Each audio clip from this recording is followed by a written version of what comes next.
when I was a young boy, going over the Ropewalk, because we used to live down Tower Street, so we backed onto Lime Street, so we used to walk down Lime Street, go over the Ropewalk, over the old oyster beds, which weren't oyster beds then, but there was still an old oyster, like an old shed over there, which probably collapsed, I think, by the time we got over there. But we used to ride our bikes all over there and get completely muddy and drenched and do the old creek jumping and that. So we used to go down there and obviously see lots of wildlife down there. Which, it's very good. I mean, we used to just do it just for fun, really, and just for a bit of a laugh. We're talking 40 years ago now, over 40 years ago, you know. It's, yes, we used to go down there and have a wonderful time. Great stuff.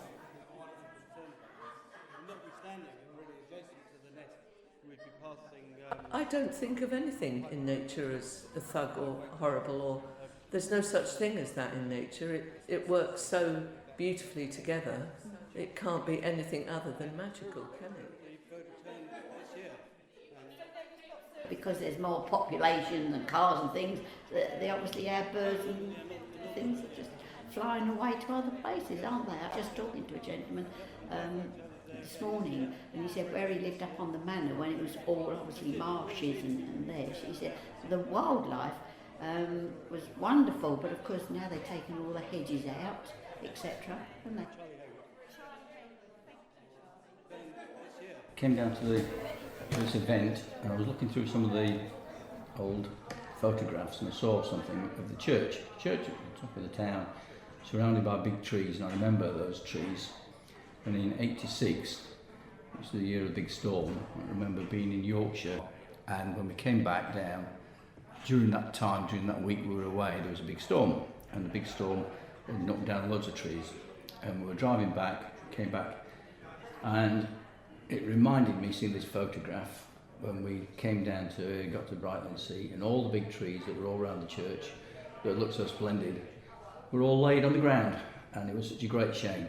They had looked so magnificent, and sadly they were all then dug up, chopped up and gone. And I think afterwards people realised that if they'd left them there, if you left the trees just laid on the ground, or if you just chopped them halfway and left the roots in, they would have grown, they would have actually picked up and grown. But I think that piece of information only came belatedly, and it was such a sad thing to see those big old lovely trees, the ones by the church, just gone, just taken away.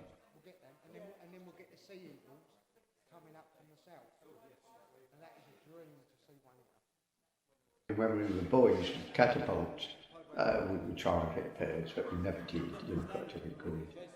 Yeah, so from when I was old, I've been 19, I've never thought of killing the bird since.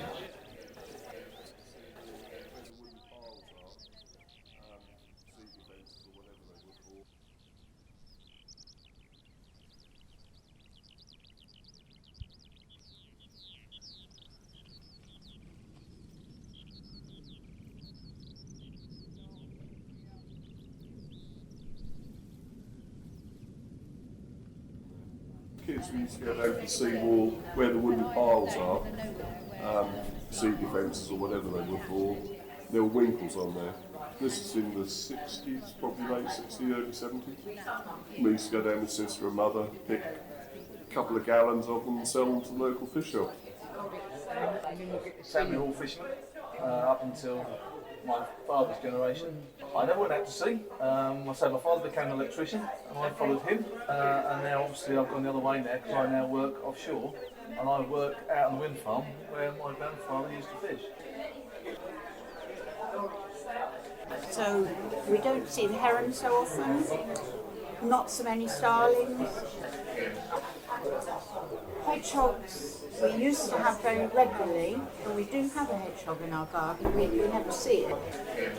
Thrushes, oyster catchers and greenfinches, which we used to have in the garden, but we don't anymore.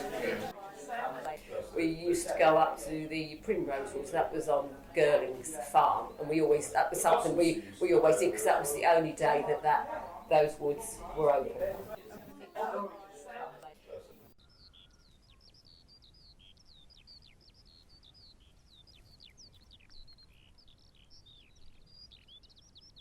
basically it's an island out in the middle of nowhere where a lot of the seabirds, seagulls and things hatch their chicks.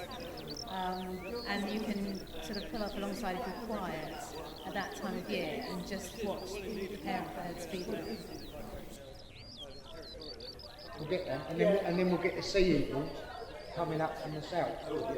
And that is a dream to see one